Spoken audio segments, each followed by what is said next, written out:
começar com a introdução. Policarpo ele nasceu em 69 e morreu em 155, aos 86 anos. Policarpo foi discípulo de João, um dos apóstolos de Jesus. Ele também conheceu a Paulo, que também foi Saulo de Tarso, que perseguiu os cristãos. Policarpo também foi o primeiro a mencionar a palavra Igreja Católica, do grego católicos, significa universal, geral, dando a ideia de uma única igreja unida em Cristo. Agora vamos falar sobre a vida de Policarpo. Policarpo ele foi educado e feito bispo em Esmirna, pelo próprio apóstolo João.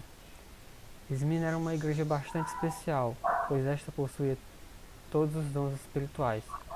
E Policarpo, ele também, em uma das cartas à igreja de Esmirna, ele vai até fazer uma referência sobre a igreja. Que ele vai até falar: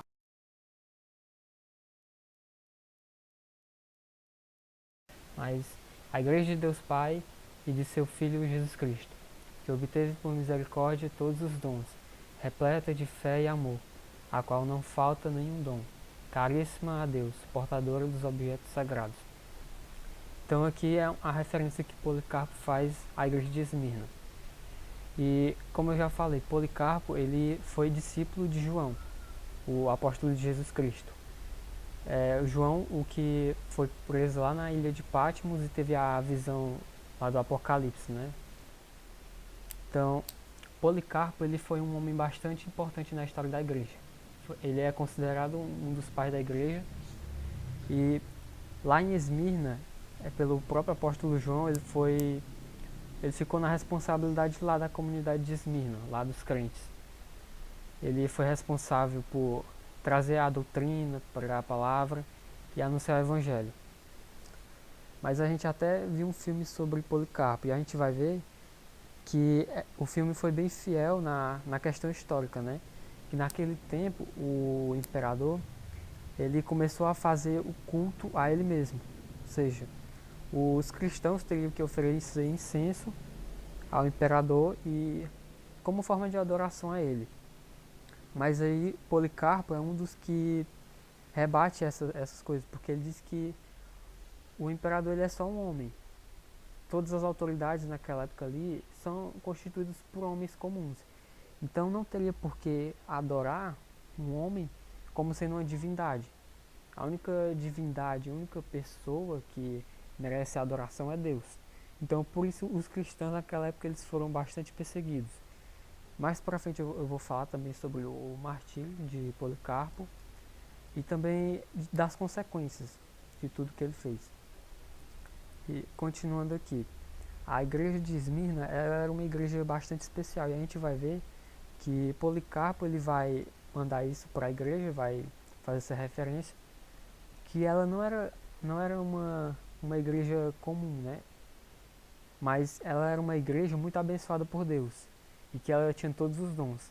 E ele vai deixar aqui algo bem claro para a gente, que a igreja ela não tem mérito nessa questão dos dons, mas ela recebeu por misericórdia de Deus.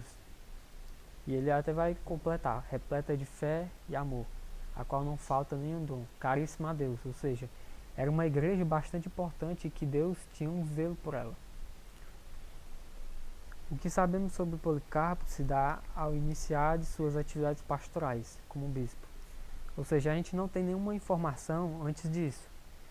Mas ainda tem algumas outras informações que a gente vai encontrar em alguns documentos que foram dados por pessoas, testemunhos de pessoas confiáveis. Pessoas que tiveram contato com Policarpo, pessoas que eram próximas a ele, pessoas que se converteram através do testemunho de Policarpo. E através desses testemunhos a gente vai descobrir um pouco da personalidade de Policarpo. Que a gente vai ver que ele tinha uma personalidade de um verdadeiro cristão. Porque a gente vai ver em alguns documentos que, principalmente na carta de Filipenses que ele vai escrever, e não é aquela carta de Filipenses que tem lá, a epístola de Filipenses, né, que tem na Bíblia, no Novo Testamento, mas é uma carta que ele fez lá para o pessoal de Filipos, e que vai mostrar a sua alma, né, as suas emoções, vai mostrar a sua compaixão, a sua compreensão para com os fracos na fé, vai mostrar que ele é um homem que, acima de tudo, ele era humilde e temente a Deus. Era uma pessoa que ajudava as pessoas fracas na fé. E a gente vai ver que muitas outras pessoas também vão testemunhar dele, como o discípulo dele, que eu vou falar um pouquinho mais lá na frente, e também outras figuras cristãs. E o interessante é que um dos discípulos dele, o que vai mencionar ele, inclusive o martírio dele vai ser mencionado por ele, é o Irineu de Leão. Ele foi um discípulo dele. E eu vou passar aqui, próximo slide. E sobre as cartas dele. As principais são a carta de Esmirna e a de Filipenses. Em suas cartas, Policarpo combate as falsas doutrinas, as heresias, em especial a carta de Filipenses. E aqui que eu já coloquei o livro aqui contra as heresias, de Irineu de Leão, que ele vai rebater essas heresias. E quando a gente vai olhar na carta que ele manda para o povo de Filipos, mas principalmente os de Esmirna, ele vai combater as falsas doutrinas. Então, naquela época era um povo que era muito supersticioso, tinham várias religiões. E sem falar que o imperador se autodeclarava uma divindade, porque ele queria adoração. Então, aquela cidade era uma cidade pagã. E a gente vai ver que naquele tempo essa coisa era muito forte. E que as pessoas tinham suas crenças, que tinham os deuses da fartura, da chuva. E as pessoas depositavam muito sua fé nesses deuses, né? Então, quando eles começaram a ouvir do Deus cristão, do único e verdadeiro Deus, isso foi de contra ao que eles acreditavam, que existiam vários deuses, que eles controlavam o mundo, traziam fartura. Mas quando os cristãos começaram a pregar, a dizer que Jesus veio à Terra, morreu e ele era o único Deus verdadeiro, que criou toda a humanidade, algumas pessoas aceitaram isso, algumas pessoas se converteram. Mas o imperador, os guardas e muitos outros grupos de pessoas começaram a ver isso com maus olhos. Até porque os cristãos eles não adoravam o imperador, nem prestavam culto às divindades. E as pessoas começaram a ter um certo ódio ou ressentimento dos cristãos, justamente porque eles eram um povo diferente, eles não se submetiam aos deuses ou ao imperador. Para eles a autoridade máxima era Deus. E por isso começou a se espalhar um certo ódio aos cristãos. E depois isso resultou na perseguição e na morte de vários líderes, vários cristãos, como a gente ainda vai ver.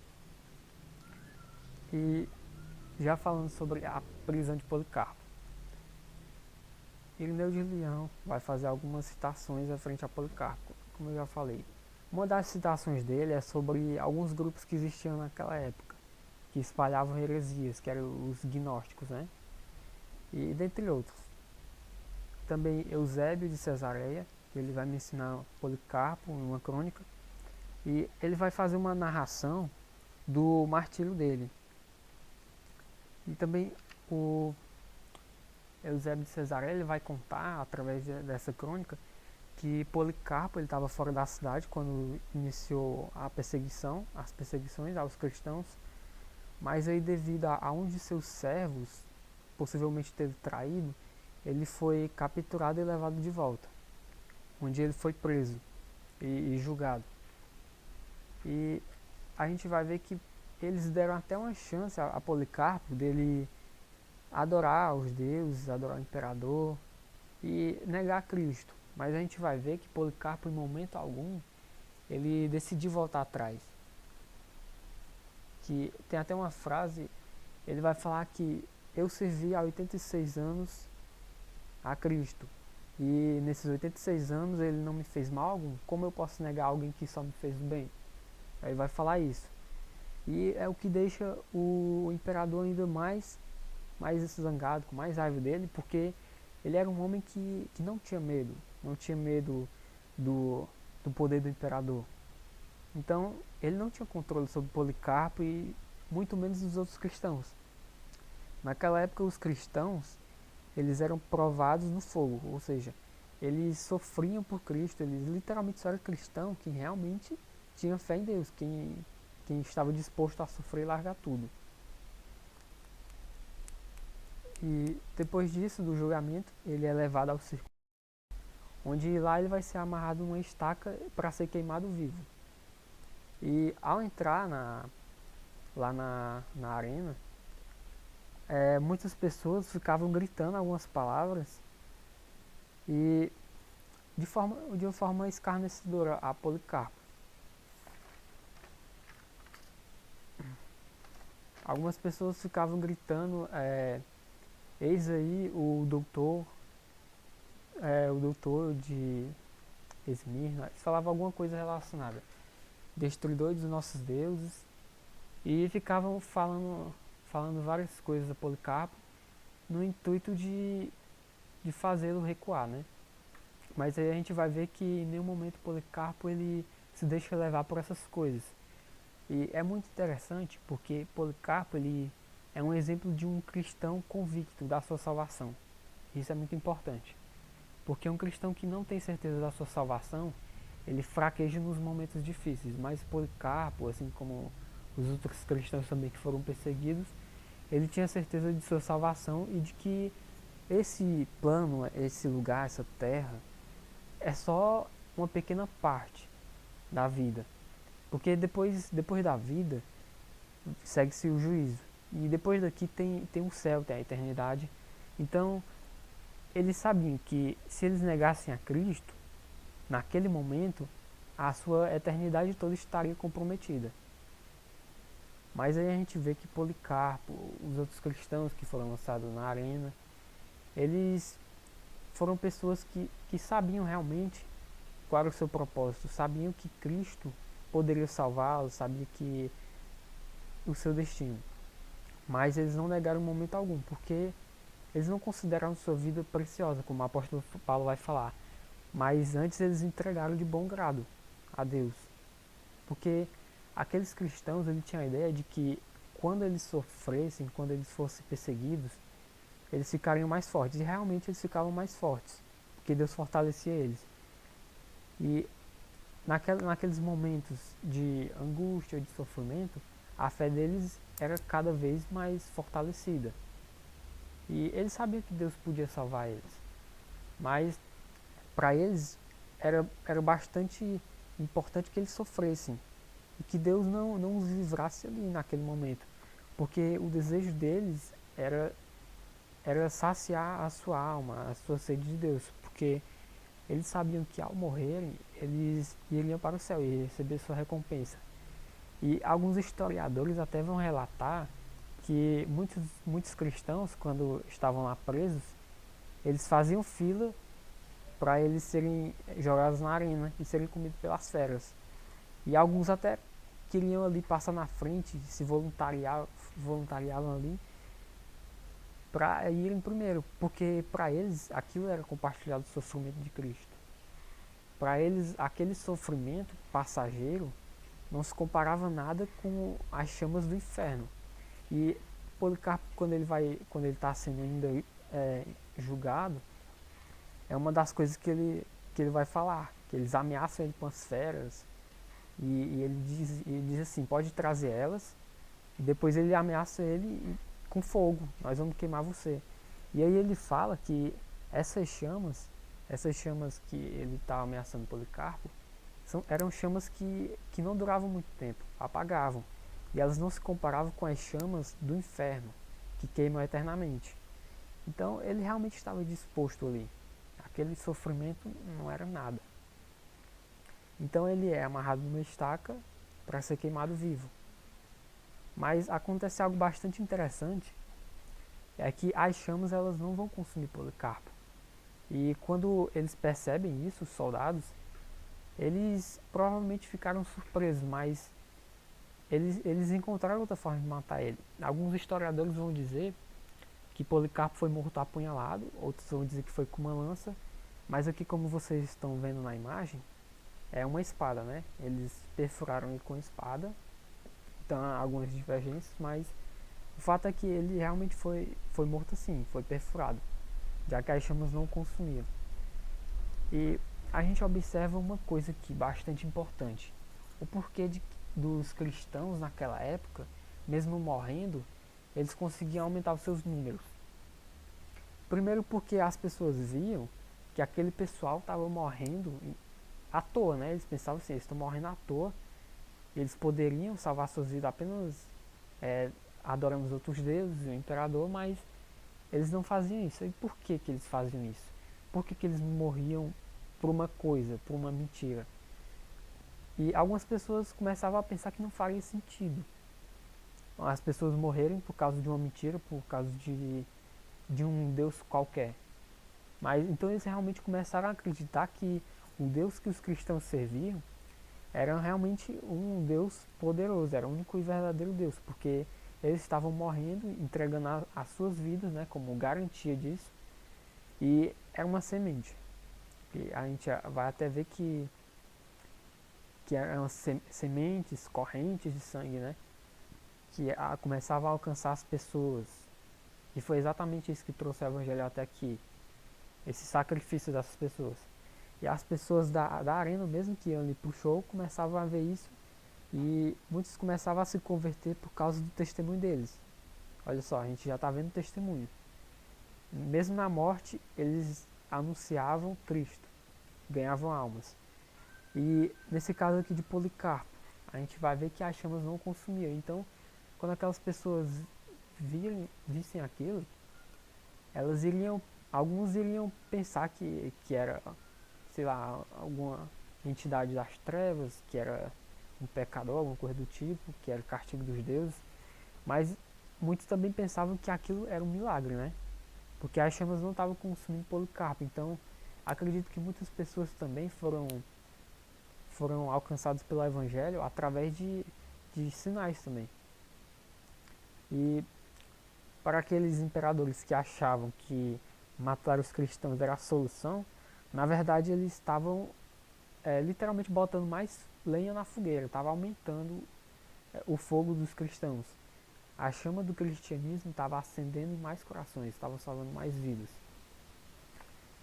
Muitos perderam suas casas, status sociais, porém os cristãos tinham algo que os sustentava, Jesus, a rocha inabalável. Esses são exemplos de verdadeiros cristãos, pessoas dispostas a fazerem qualquer sacrifício para Deus, ainda que custe suas vidas, ainda que custasse as suas vidas. Então, um dos motivos de eu ter escolhido Policarpo como uma figura cristã para me falar aqui para vocês é que Policarpo ele tem um testemunho muito forte. Policarpo tem um testemunho bastante tocante, porque ele desde pequeno ele foi ensinado o Evangelho de Cristo, ele virou um padre, né, assim que eles chamam padre lá naquela época, que era o pai da igreja. E Policarpo, alguns historiadores vão falar que ele anteriormente tinha sido um escravo, provavelmente na sua infância, mas aí ele foi comprado por um cristão. Aí não sei dizer se era homem ou mulher, mas são alguns relatos. E com isso ele foi acolhido pelos cristãos e foi desenvolvendo a sua fé, até se tornar um grande homem. E eu gosto de olhar para essas coisas, essas histórias, esses testemunhos e ver que o legado que essas pessoas deixam, né? Ser cristão, o que é ser cristão? Qual é o benefício disso nos dias de hoje, naquele tempo?